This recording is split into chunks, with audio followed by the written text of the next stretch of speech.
Fala pessoal, boa tarde, tudo bem, Rangel, Gustavo? Tudo bem, gente? Todos me ouvindo e me vendo bem aí? Tranquilo. Legal, maravilha. Obrigado, viu, mais uma vez aí pela oportunidade, Rangel, Gustavo e todos aí do time, pela oportunidade de compartilhar um pouquinho do meu conhecimento aí com vocês. Eu estou acompanhando aqui, né, estou gostando bastante aí do conteúdo que o pessoal trouxe. E a proposta aqui é agregar, é compartilhar um pouco com vocês aí do meu conhecimento, tá? Eu vou compartilhar a minha tela aqui com vocês para me apresentar, né? Eu imagino que vocês ainda não me conheçam, não sei se de repente a gente tem algum aluno aí, porque a gente tem alunos espalhados por todo o Brasil, mas a proposta é contar um pouquinho aí da minha atuação, da minha experiência, e já entrar num tema que é um tema extremamente importante. Eu vou falar aí sobre as dificuldades e as boas práticas no processo ali de implementação da universidade corporativa, né? Que é um tema que, sem sombra de dúvidas, aí acaba trazendo muitos desafios aí para o profissional da área de RH. Bom, vamos lá, eu vou compartilhar minha tela aqui com vocês. Tela número 2. Maximizar aqui. Bom, vocês estão conseguindo ver minha tela aí, né? Perfeito? Legal. Então, o tema que eu vou trazer aqui para vocês é exatamente esse, né? As dificuldades e as boas práticas da implantação da universidade corporativa, tá? Para quem não me conhece, meu nome é Edgar, tá? Eu estou aqui em São Paulo, estou no nosso escritório, aqui na nossa sede, aqui na Avenida Paulista, em São Paulo, tá? Falando um pouco da minha formação, eu sou administrador de empresas como formação, sou pós-graduado em gestão de pessoas pela FIA aqui de São Paulo, também tenho uma especialização em educação corporativa pela PUC aqui de São Paulo, e hoje eu me posiciono aí como um dos maiores especialistas de RH do Brasil, né? Eu sou fundador da Escola de Negócios de RH, que hoje nós temos ali quase 6.000 alunos em todo o Brasil, onde nós ajudamos esses alunos e profissionais de RH a ter uma atuação mais estratégica.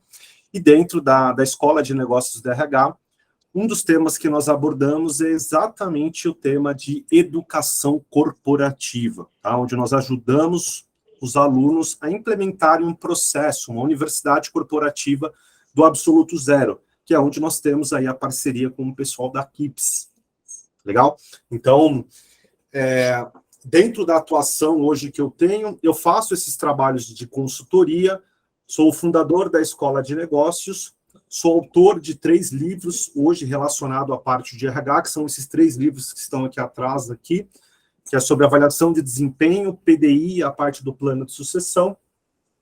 E, além desses 3 livros, eu escrevo artigos aí que são publicados e veiculados aí em alguns dos principais veículos de RH aqui do Brasil. Tá? Além disso, eu sou sócio e facilitador da BRH São Paulo. Tá? Então, eu conduzo alguns grupos de estudos na BRH, onde a gente traz um pouco de ciência, ali, um pouco de partilha dentro desses grupos, para falar sobre essa parte da temática de RH. Tá? Então, basicamente, essa é um pouco da minha trajetória profissional. Já deixo aí o convite para que vocês possam me seguir lá no LinkedIn. Hoje eu tenho um pouco mais de quase 29.000 pessoas que me acompanham ali dentro do LinkedIn. Então já fica um convite. Vocês colocando lá Edgar Nascimento, meu perfil vai aparecer lá e vocês serão muito bem-vindos, tá? Para que a gente possa trocar, inclusive dúvidas, vocês podem passar lá no meu direct no LinkedIn, que eu sempre abro lá para responder perguntas, principalmente com o tema da palestra agora. Tá? Bom, fechando aqui a minha apresentação, eu vou entrar aqui no mapa mental. Eu vou aumentar aqui um pouquinho para ficar melhor aqui a questão da letra para vocês. Eu gosto de uma dinâmica aqui um pouco diferente, tá? Lembrando, pessoal, que eu vou depois liberar aí para vocês esse mapa mental em 2 formatos, tá? Eu libero o link para vocês e depois eu vou gerar um PDF com todo o conteúdo que nós vamos construir aqui juntos nessa palestra, né? Eu vou chamar de bate-papo para trazer um pouco mais de intimidade, de proximidade aí com vocês, tá bom? Então, depois eu libero aí para o pessoal da KIPS e eles compartilham com vocês esse mapa mental, que ele vai gerar um PDF com um resumo de tudo que nós vamos falar hoje, nesse conteúdo, tá? Então, para a gente dar um pontapé inicial, vamos começar falando hoje das principais dificuldades e desafios num processo de implementação da universidade corporativa, tá? E para dar esse início, eu quero fazer uma provocação e até trazer uma história para vocês. Sempre quando nós estamos em projetos de consultoria ou ministrando aulas para os nossos alunos, é muito comum, dentre os diversos desafios que são apresentados num processo de implantação, surgir aquela dificuldade de, por exemplo, Edgar, eu implantei a minha universidade corporativa, mas eu estou lidando com um problema de muita evasão das pessoas recorrendo ao YouTube ou ao Google na hora de buscar um conhecimento e não acionando a plataforma da universidade corporativa para recorrer ou para absorver aquele determinado conhecimento. Então, hoje, quando nós temos ali uma série de desafios relacionados ao processo de implantação ou até mesmo no pós-implantação, um dos grandes desafios é exatamente esse. Como é que eu faço para que os colaboradores se engajem com a prática ou com o uso da universidade corporativa? E o segundo, será que existe algum problema, né, das pessoas recorrerem a esses recursos externos, que eu falo, por exemplo, como o próprio YouTube e o Google na hora de procurar um conhecimento? Então, essas são provocações que nós ali, como os grandes guardiões da universidade corporativa, a gente sempre precisa ficar em alerta ali e vigilante para entender, primeiro, por que essas pessoas elas estão recorrendo ao Google e ao YouTube na hora de buscar um conhecimento. E o segundo, se elas estão recorrendo a essas plataformas externas na hora de buscar um conhecimento, o que está faltando na nossa universidade corporativa para ver esse movimento das pessoas irem buscar esse conhecimento de maneira externa? E aí eu posso alucinar aqui ou, dentro da nossa experiência, cogitar algumas possibilidades. Primeiro, será que os conteúdos que estão lá na plataforma, eles estão de uma maneira acessível? Será que são conteúdos ali, eles estão de uma maneira palatável para as pessoas? Será que esses conteúdos em si não estão muito maçantes, não são conteúdos ali muito cansativos? Então, todos esses pontos de interrogação, eles precisam ser respondidos dentro de um trabalho que nós precisamos fazer junto com esses colaboradores. É óbvio, a ideia aqui não é fazer um interrogatório, não é bater de frente com o colaborador, mas é entender o porquê que ele toma essa determinada ação. De não utilizar, por exemplo, eu tenho um curso empacotado de Excel dentro da minha universidade corporativa, para o departamento financeiro. Mas mesmo tendo esse curso ali de Excel, ensinando ele a fazer uma fórmula de um PROC-V, um PROC-C, uma tabela dinâmica, mesmo assim ele busca lá no YouTube. E aí, trazendo exemplo prático para vocês, numa eventual situação onde a pessoa ela recorreu a esse recurso, nós fomos lá conversar com esse colaborador e aí foi entender, mas se a gente tinha esse curso lá, por que você foi buscar no YouTube? E aí ele falou, mas os vídeos da plataforma estavam muito extensos, eram vídeos muito cansativos, entende? Então, o Gustavo trouxe um ponto na palestra dele que eu achei muito interessante, esses conteúdos mais curtos, né? Esses conteúdos que eles precisam ser mais curtos e que resolvam uma dor, um problema ali do nosso público.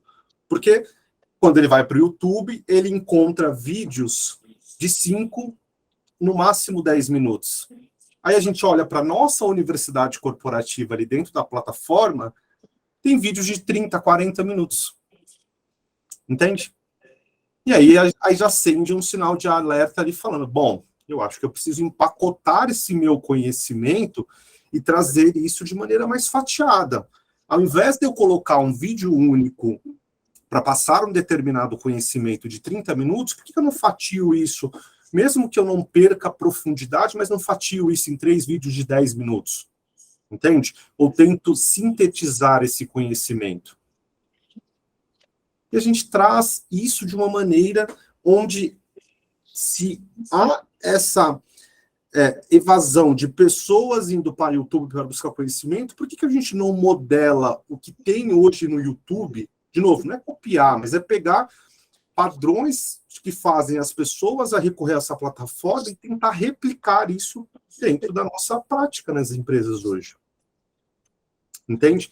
Então, esse é um desafio que nós temos ali para levantar junto com os nossos colaboradores. Tá?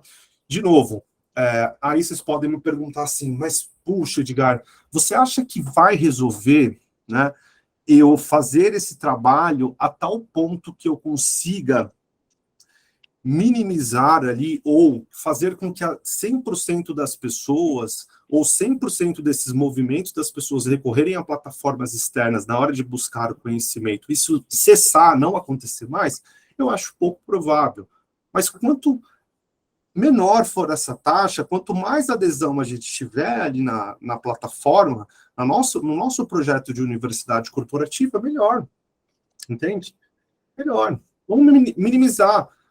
Não adianta, se a plataforma em si, se a ferramenta, todo projeto que você fez, ele não está sendo usado, fica mais difícil. Entende? Como teremos acesso ao PDF depois? Eu vou mandar por e-mail, Juliana, e depois acho que o pessoal manda para vocês. Eu imagino que deve ter alguma lista aí, depois o pessoal compartilha por e-mail para vocês. Tá bom? Sugestão e ideias, né? Então, aqui, dentro desse primeiro tema, e esse primeiro desafio aqui, eu já trago algumas sugestões e ideias para vocês, que é, trabalhe com conteúdos que estejam próximos daquilo que eles estão acostumados a consumir. Então, por exemplo, vídeos mais curtos,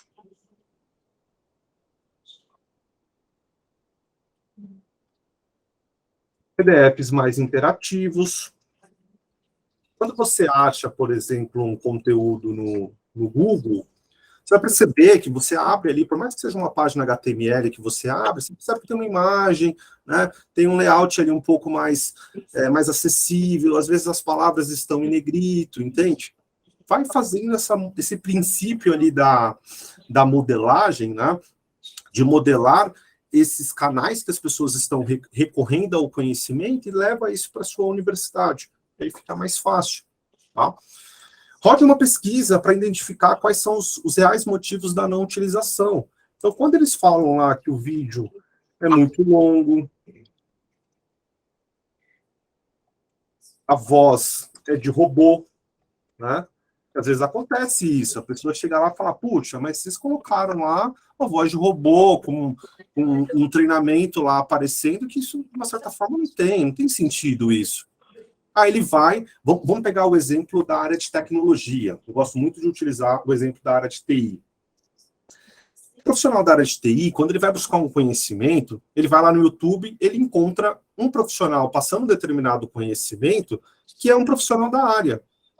Que ele, às vezes, está ali compartilhando a tela dele, mostrando como faz uma lógica ali de programação, ou compartilhando algum tipo de conteúdo. E aí, quando ele entra na universidade corporativa para buscar esse conhecimento, ele chega lá, é uma voz de robô, com um monte de imagem aparecendo, sendo que não tem ninguém ali.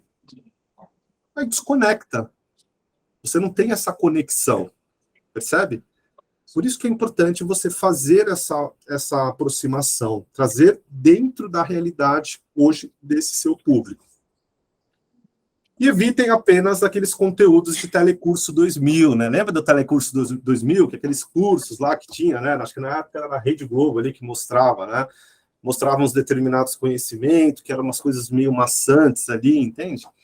Então, dê mais dinamismo para o seu conteúdo, traz isso de uma maneira ali mais interativa, mais dinâmica, com gamificação, com quiz, com vídeos mais curtos, porque isso já vai ajudar a reduzir essa parte da desconexão ou falta de engajamento que as pessoas têm em relação à universidade corporativa.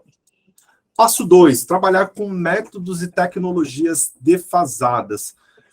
Então, um outro ponto aqui que dificulta e traz um desafio muito grande nos projetos da universidade corporativa é quando você trabalha com um método que não é muito utilizado atualmente. Então, por exemplo, não que isso não deva ser utilizado, mas antigamente você tinha aquela situação da empresa construir um projeto de educação corporativa, mas ali trazia uma série de artigos científicos extensos, muito extensos, né? Cansativos, um monte de coisa para a pessoa ler. E hoje em dia, com essas questões dos vídeos, as pessoas precisam de trazer mais essa dinâmica, sabe? Eu não preciso ler um resumo ou um artigo extremamente extenso para entender um conceito. Eu simplesmente abro um vídeo e consigo ali acelerar até o vídeo, né? Colocar numa aceleração e aprender um conteúdo ali em 5, 10 minutos. Entende? As pessoas também gostam muito, né, de se conectar com pessoas. Então, pessoas se conectam com pessoas. Então, se você coloca ali, foge um pouco desse universo, fica colocando só robô, só imagens, em nenhum momento tem a interação de um humano por trás, dependendo do seu público, pode ser que o pessoal sinta um pouco mais. Eu não estou falando que a tecnologia, por exemplo, deixa eu dar um exemplo para vocês. Whitebird. Whitebird é bem legal. É bem legal porque você tem aqueles quadros animativos, aqueles desenhos, que ele dá uma dinâmica. Então, eu não estou falando que isso daqui não é viável. Ele é bastante interessante. É muito bom ali utilizar.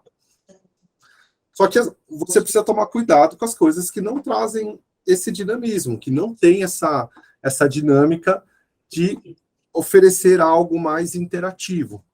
Então, quando nós falamos aqui de métodos e tecnologias defasadas, é muito importante saber para qual público você está falando e, principalmente, adequar os recursos tecnológicos que estejam adequados a esse público.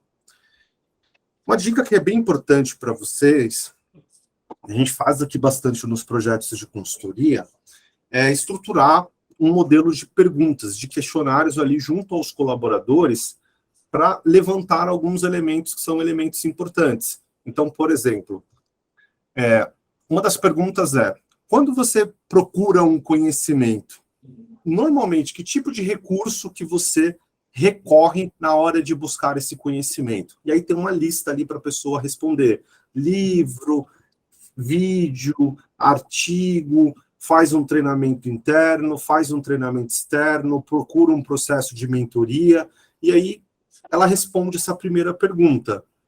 A segunda pergunta, depois que eu validei essa questão do recurso, eu vou perguntar para ela, dentro dos processos de aprendizado, né, de um treinamento, de um livro, enfim, que ela participou, qual desses processos ela sentiu que houve uma absorção maior de conhecimento, teve um processo de aprendizado ali que ela se recorda?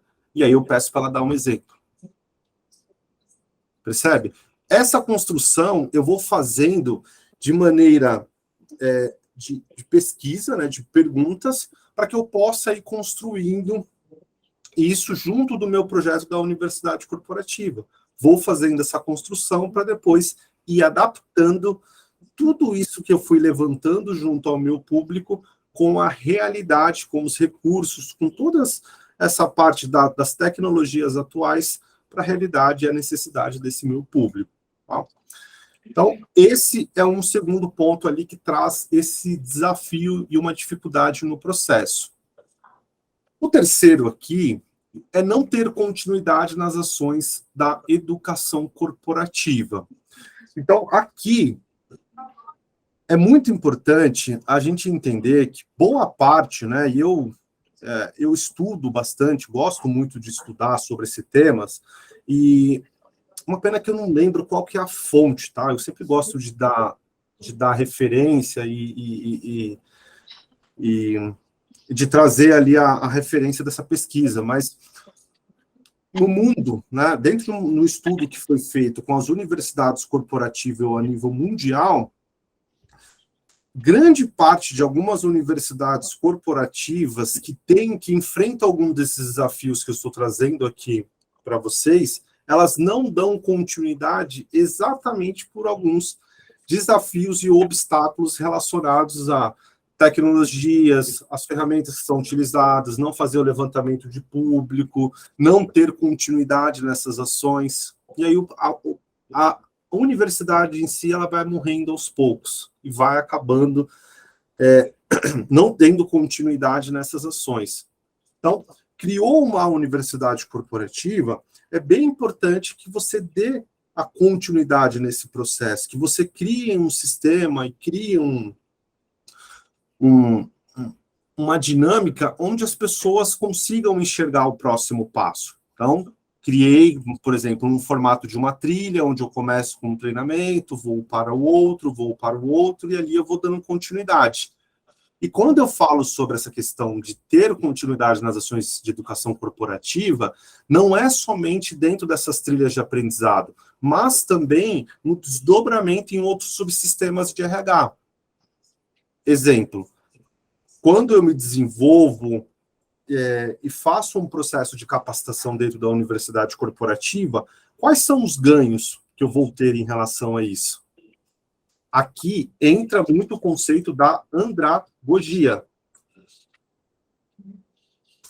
O conceito da andragogia, que é o ensino para adultos, ele traz exatamente esse conceito. O adulto, o que ele precisa saber aqui? Por que eu preciso aprender isso? Vou colocando só os termos aqui para ficar mais fácil. O que eu ganho aprendendo isso?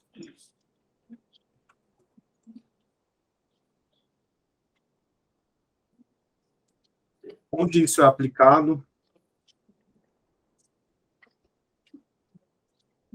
Aqui eu poderia ir citando vários outros fatores que dentro desse princípio da andragogia.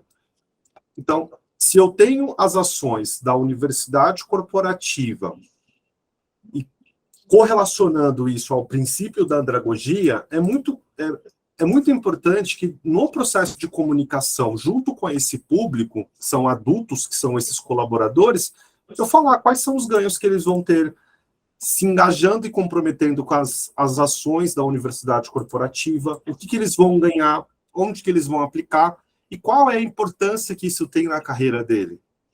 Então, eu posso, por exemplo, atrelar as ações da universidade corporativa junto com uma avaliação de desempenho, junto com uma estrutura de cargos e salários, fazendo esse processo de conexão para que eu tenha um próximo passo, para que o processo da universidade corporativa e das ações de aprendizagem não seja o processo fim, ele seja um meio para que o colaborador possa alçar outros movimentos dentro da empresa e ter essa conexão, e aí nós, como profissionais de RH, fazer essa conexão com outros subsistemas.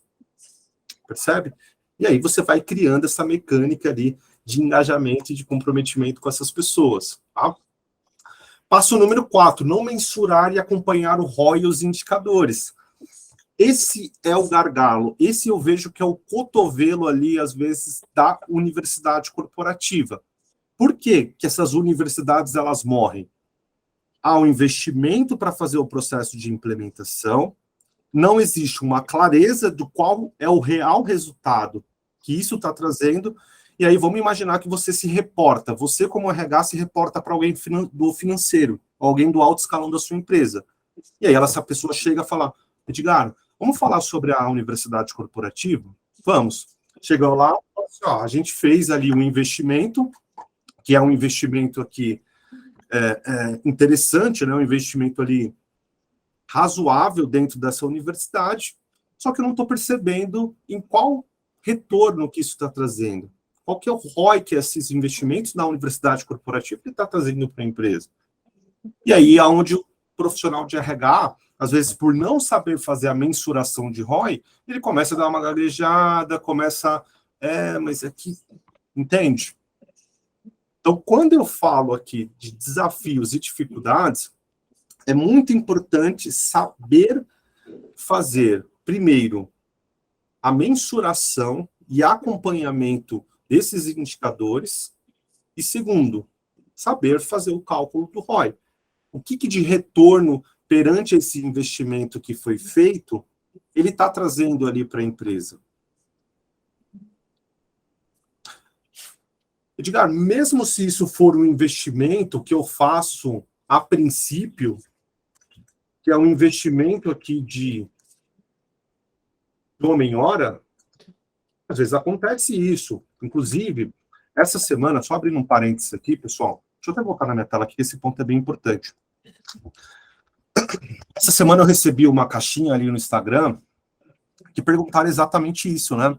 Edgar, quero começar uma universidade corporativa, mas não tenho budget. Por onde começo? E aí eu fui trabalhando exatamente nessa construção. Porque o que eu defendo aqui, pessoal, quando você quer implementar uma universidade corporativa e talvez você não tenha ali tanto budget para começar o projeto. Primeiro, você, com pouco investimento, você consegue, por exemplo, contratar uma plataforma como o da Keeps, por exemplo, que às vezes é um investimento perto do resultado que você vai ter, investimento mínimo que você faz. E, além disso, você pode, inclusive, usar a sua força, os seus próprios colaboradores para ajudarem no processo da construção de conhecimento e de conteúdo. E isso você ir nutrindo ali e alimentando a questão da plataforma. E quando você faz o projeto em si, por que ao invés de você querer envolver a empresa inteira, você não começa fazendo um processo ou de cascateamento ou um processo em onda?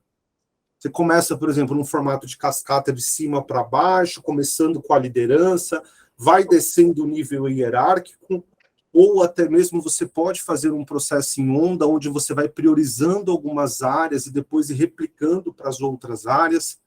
Percebe que é um processo muito mais gradativo, é um processo muito mais conservador e mais cauteloso ali para a sua iniciativa? E aí, com base nisso, você vai testando. Vou mensurar o ROI. Comecei a minha universidade corporativa, criei a academia de líderes. Começo na minha academia de líderes, faço a mensuração de quais são os indicadores ali e o ROI que isso está trazendo. Feito isso, esse modelo pronto, eu vou e começo a replicar para as outras áreas. E vou fazendo um processo de cascateamento, ou de um processo lateral ali, de ir jogando para outras áreas, porque eu já tenho aquele modelo pronto, percebe? E aí eu vou fazendo esse processo aos poucos, para não ter a necessidade de eu criar esse movimento todo na empresa e de um modelo que talvez eu não tenha validado. Percebe? Então, esse daqui é o quarto desafio ali que eu percebo dentro da nossa experiência aqui nos projetos, que acaba fazendo ali, acaba comprometendo o projeto em si. E o último é não adequar o conteúdo para cada tipo de público. Esse daqui é muito importante. Você tem o pessoal da área de TI, você tem o pessoal do comercial, você tem o pessoal do financeiro. Como que eu vou pegar, empacotar tudo isso daqui num modelo padrão e usar o mesmo estímulo e o mesmo conteúdo para cada uma dessas áreas, ou para todas as áreas, na verdade? Puxa, talvez aqui para o pessoal do TI, a gamificação funciona melhor. Para o comercial aqui, será que eu não consigo trazer, dentro de uma dinâmica ali, de vídeos, né? Ou aqui, vou trazer aqui num formato de um podcast para esse pessoal, e do pessoal da área financeira, será que eu não posso trazer num formato mais de demonstrativos em gráficos, que é um pessoal que normalmente é um pouco mais analítico? Aqui também, eu não consigo trazer um um treinamento mais prático para esse pessoal, percebe? E aí eu vou fazendo a adequação de cada um dos públicos, fazendo essa correlação, usando estímulos diferentes para cada área, para cada público diferente. E aí eu consigo fazer com que as pessoas se engajem mais, tenham esse comprometimento em relação à universidade corporativa. Tá? Bom, abri esse looping aqui com vocês, né, de trazer os principais desafios e dificuldades. Eu não vou deixar vocês sem respostas, né, até porque o meu tema aqui é trazer esses desafios e as dificuldades, mas, por outra partida, trazer as boas práticas de implementação. E eu gosto muito de trazer em modelos de passo a passo, para que vocês entendam qual que é o primeiro e o último passo dentro de um processo de implementação de uma universidade corporativa. E é bem importante que essa estrutura em si, ela seja feita nessa configuração, porque são processos que eles ocorrem de maneiras concatenadas, né? Que precisa iniciar numa etapa e seguindo para outra, para que você consiga, de novo, ir fazendo essa mensuração, fazendo possíveis correções no processo, para que você evolua ali para a etapa seguinte. Vou voltar aqui a compartilhar minha tela com vocês. Então, aqui, dentro das boas práticas de um processo de implantação, eu venho nessa parte do passo a passo aqui estruturado e começo primeiro, qual que é o meu objetivo da implantação? O porquê que eu estou querendo implantar a universidade corporativa? Embora isso seja muito comum, né, uma pergunta ali que parece muito clichê, mas eu me deparo ainda no mercado de empresas que querem implementar a universidade corporativa simplesmente porque outras empresas já têm. E aí não tem clareza do porquê, qual que é o real objetivo por trás. E o segundo, não conectar isso com a estratégia do negócio. Toda empresa tem missão, ou pelo menos deveria ter, né, valores e a estratégia do negócio. Se eu não faço essa conexão da minha universidade corporativa com a base institucional da empresa, vocês vão perceber que a universidade corporativa ela vai caminhar para um lado e a empresa ela vai caminhar para o outro. Então, se eu tenho uma estratégia para 2023 do meu negócio, que é crescer a minha base de clientes, como que a minha universidade corporativa pode contribuir para essa minha estratégia? Então, eu vou lá, por exemplo, no comercial, vou no RH, vou no financeiro e vou em todos os departamentos e vou estruturando aqui, junto com as lideranças, treinamentos, ações, toda a dinâmica em si, para entender quais são as necessidades dessas áreas conectado com a estratégia de negócio para 2023. Percebe? E aí, a conexão aqui, ela fica mais clara, fica um processo mais transparente, fica um processo mais direcionado. Percebe? Quando eu entendo o porquê que eu estou falando, porque eu estou querendo implementar, e o segundo, o que eu estou esperando alcançar com esse projeto. Feito essa parte aqui de levantamento, de identificação, que é uma etapa mais de clareza, eu vou para uma segunda etapa, que é fazer aqui o levantamento das necessidades do público. Quais são os principais gaps, né, que são as necessidades e interesses de conhecimento? De novo, aqui a gente faz um trabalho bastante departamental também. Acaba sendo mais peculiar cada área específica. E aí conecta com um ponto que eu falei lá em cima para vocês, que é Qual que é a necessidade desse público? Como que essas pessoas costumam aprender?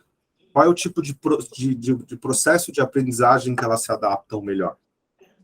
Tá? Então, faça pesquisa. Eu de verdade, assim, eu sou o rei da pesquisa. Eu adoro implementar pesquisas para levantar, para conhecer o público. Não sei quem foi que falou, usou a palavra persona. Eu uso muito essa palavra. Persona, entende a persona, entende o que o público está querendo, o que eles estão buscando, qual que é o processo de aprendizagem, entende?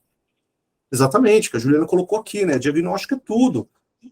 Você vai fazer um diagnóstico, não tem como, você precisa levantar ali. Não adianta você querer criar ações sem saber quais são as dores ali do público, o que as pessoas querem, como que elas aprendem, o que elas julgam interessante dentro do processo, que aí eu vou compartilhando, vou fazendo esse processo de conexão. Existe um conceito que se chama conceito da congruência. Como que ele funciona isso dentro de um projeto de uma universidade corporativa? Quando você vai criar as ações e você escuta essas pessoas, antes de você implementar as ações, elas tendem a se comprometer mais com essas iniciativas da educação. Porque você deu ouvido, você fez um diagnóstico ali, um levantamento para entender o que interessa para essas pessoas. E quando elas sentem que elas tiveram essa escuta, aí fica mais assertivo ali esse processo. Tá? Então é bem importante vocês buscarem essa congruência ali dos colaboradores. Feito isso, o passo seguinte é a parte do planejamento. Então, já entendi qual é o objetivo da minha implantação, o que eu quero buscar, já fiz o levantamento das necessidades do público, agora chega a terceira etapa, que é fazer um planejamento. Quando eu falo aqui de um processo de planejamento, eu estou falando em planejar todas as etapas do processo de implementação. Então, como que vai ficar o processo de comunicação, quais serão os recursos que serão utilizados, quais são as áreas que vão participar do processo, quanto que eu vou ter de investimento para esse projeto em si, percebe? Aqui é como se fosse é um projeto, né? Um planejamento que você vai executar com atividades, responsáveis, prazos, e aí você consegue fazer uma estruturação completa ali da parte do planejamento, tá? Que isso, vocês como profissionais ali, estão mais relacionados a essa parte de treinamento, desenvolvimento das universidades corporativas, vocês vão levar isso como, de fato, um projeto, assim como vocês já fazem para vários outros projetos aí dentro da própria área, tá? Definir o projeto, é muito importante que vocês trabalhem na definição de método. E o que seriam esses métodos? Os métodos que a empresa disponibiliza ali, ou que vocês vão construir dentro do processo de aprendizagem. Então, eu vou trabalhar, por exemplo, com pílulas de conhecimento, vou trabalhar com Whiteboard, vou trabalhar com Mobile Learning. Ali é muito importante ter esse cardápio dentro de métodos de educação corporativa para que eu vá, né, e consiga ali já fazer uma implantação direcionada com aquilo que eu julgo interessante para a minha empresa e daquilo que é disponível ali para que eu possa trabalhar. E quando eu falo método aqui, eu demoraria um tempo para explicar isso para vocês, mas são métodos que vão desde, eu vou trabalhar com metodologia ativas, vou trabalhar com o conceito do 70-20-10, entende? Estruturar quais são os métodos que vão ser mais utilizados ali dentro da sua universidade corporativa. Definir essa parte do método, o próximo passo é fazer a elaboração do conteúdo e divulgação. Quando eu falo da elaboração do conteúdo, é trabalhar com... Eu vou construir isso através de plataformas. Tá? A construção das plataformas, eu vou utilizar 100% daquilo que a plataforma me traz, ou eu vou trabalhar aqui, por exemplo, num formato misto, onde eu vou contar com esse cardápio aqui a plataforma e também vou fazer uma produção interna de conteúdo, aqui eu tenho várias possibilidades para ir trabalhando. Definir essa parte da elaboração do conteúdo entra o processo de divulgação. Como que eu vou fazer a divulgação para os colaboradores? Eu vou fazer isso 100% online, porque as pessoas ainda estão de forma remota, ou vou reunir todos na empresa e fazer um evento aqui para fazer a divulgação da implantação da universidade corporativa. Porque você tem várias possibilidades. Como que você vai fazer esse processo de divulgação? Vou trabalhar isso numa divulgação por e-mail. Aqui é interessante também fazer essa estrutura aqui de elaboração e divulgação de conteúdo. Seguir até essa etapa aqui, que é a nossa etapa número 5, a próxima é fazer que eu abri lá na frente, como um desafio, uma dificuldade, que é fazer um mapeamento aqui dos indicadores. Quais são os indicadores que eu vou trabalhar? Avaliação de reação, avaliação de aderência, indicadores, taxa de abandono. Quais são os principais indicadores que eu vou utilizar ali? Tempo médio que as pessoas se comprometem ou assistem um vídeo, tempo médio de acesso à plataforma. Então, eu preciso mapear esses indicadores e definir aqui qual que é o meu ROI. Qual o ROI que eu posso utilizar. Edgar, me dá alguns exemplos de maneiras de mensurar ROI. Eu gosto muito, né, você tem várias maneiras ali de você fazer a mensuração de ROI, né? Tem uma metodologia que eu gosto muito, que é a metodologia de Phillips. Tem uma outra que é de Kirkpatrick, eu gosto bastante também. Tem um outro método também, que é o 6Ds. São todas maneiras de método, de formas e métodos para você fazer a mensuração de ROI. E quando nós falamos aqui de indicadores, esses são os principais, né? Reação, aderência, abandono. Se quiserem me ajudar aí, vocês podem ir falando, tá? Abandono aqui também tem tempo médio de vídeo, quando a produção de conteúdo ali é em vídeo, para você descobrir quanto tempo que a pessoa está assistindo o vídeo, tem quantidade de acesso, enfim. Tem vários indicadores aqui que você pode ir estruturando para colocar dentro dessa sexta etapa aqui do nosso processo de implementação. Feito isso, a nossa sétima e última etapa é trabalhar o processo da gestão do conhecimento. E aqui, quando eu falo de gestão do conhecimento, nós precisamos entender dois fatores aqui que são de suma importância. Primeiro, o conhecimento ele precisa permanecer na empresa. Então, todo esse conhecimento que ele é gerado por meio da universidade corporativa, ele precisa permanecer na empresa. E aí eu até complemento aqui que é inadmissível apenas um colaborador saber executar de uma tarefa específica. E aqui eu quero trazer luz de um ponto que ele é muito importante, de empresas hoje, que eu vejo que as empresas estão reféns de alguns profissionais específicos. Então, por exemplo, nossa, imagina se esse profissional sair, só ele sabe fazer essa atividade, só ele tem essa habilidade, a equipe só respeita ele, só tem esse colaborador que faz. E aí você fica refém dessa pessoa, porque não existe um trabalho de gestão do conhecimento por trás.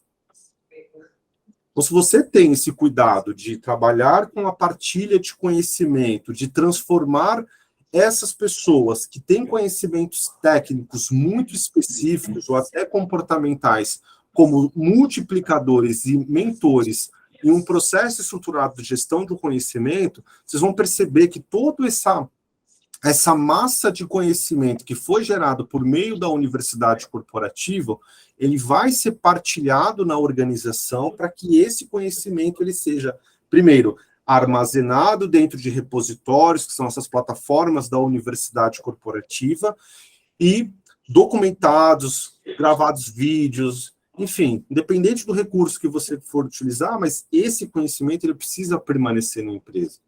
Porque quando isso não é feito, com certeza, a sua empresa em si, por mais que você tenha um esforço lá atrás de fazer todo um processo de implementação da universidade corporativa, fica desafiador, porque é um processo que é um trabalho que meio que você vai jogando pelo ralo ali, se você não trabalha com essa parte da gestão do conhecimento, tá? Então, só para finalizar aqui e fechar esse raciocínio com vocês, quando eu tenho clareza do que eu espero alcançar com a minha universidade corporativa, levanto quais são as necessidades e interesses do meu público, faço um bom planejamento, amarrado a uma boa definição de métodos, estruturo os bons conteúdos, que são conteúdos atuais, que estão relacionados ali ao que a empresa espera, faço um processo de divulgação, pautado ao princípio da andragogia, falando exatamente quais são os ganhos que esses colaboradores vão ter. Mapeio muito bem o meu ROI e os indicadores e faço um trabalho de gestão e permanência desse conhecimento na organização, bingo. Aí você já tem um bom caminho andado aqui de uma boa prática de implementação aqui da universidade corporativa, tá?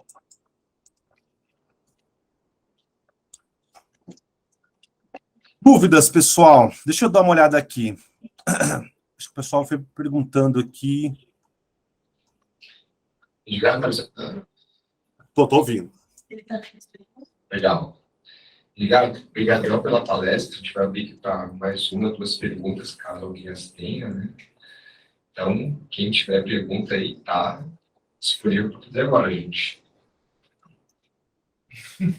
Uma lista. Então. Tem que ter uma pessoa que faz alguma pergunta, não?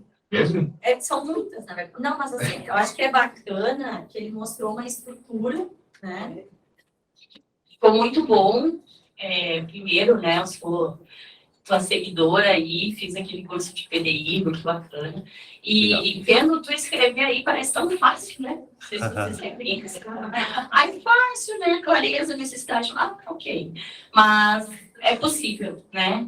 Então, é muito assim, se tu tem algum case, assim, mais específico, de uma certa resistência inicial, como é que foi vencida, se tu quer compartilhar com a gente de forma breve, né? Porque eu acho que a gente está com tempo meio esgotado. Legal. Como que é seu nome? Desculpa.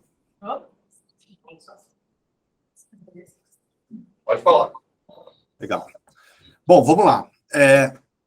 Um case, porque realmente parece na teoria, e eu sempre não caio nessa cilada, né, de falar, puxa, no papel isso aqui é muito lindo, né? Funciona, né, numa estrutura lógica, toda orquestrada aqui de um passo a passo. Poderia citar 2 ou 3 cases aqui tranquilamente para vocês. E a gente tem exemplos de empresas que nós vamos implementar esse processo. E, primeiro, existe muito uma resistência, principalmente pela alta direção e presidência da empresa. Quando envolve esse investimento, quando tem esse trabalho a ser feito ali, a ser investido, há uma resistência muito grande. Primeiro, por quê?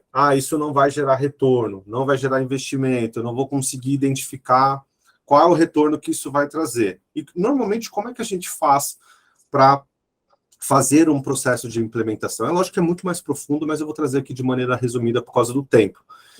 A gente sempre procura fazer esse processo de implementação por área.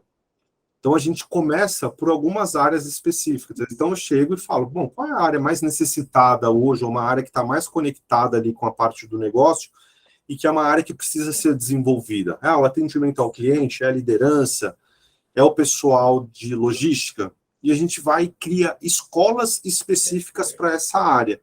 E a gente começa a trabalhar com uma pequena população da empresa para que isso sirva como referência, da gente estruturar uma implementação completa para essa área e já voltar para essa diretoria ou presidência, trazendo os resultados específicos de qual foi o retorno que isso trouxe. E aí, quando eu tenho essa implementação aos poucos, uma pequena parte da empresa, e isso, obviamente, gerando esse resultado, você percebe que a pessoa que estava um pouco desconfiada, ela já entende essa importância e também já aceita mais, né? Já é mais flexível ali em relação a essa implementação. Por isso que eu sempre recomendo, comece aos poucos. Comece aos poucos para depois o processo está validado, sim, você ir replicando para toda a empresa. Porque fazendo dessa forma você consegue ser mais prático ali e conseguir uma aceitação melhor.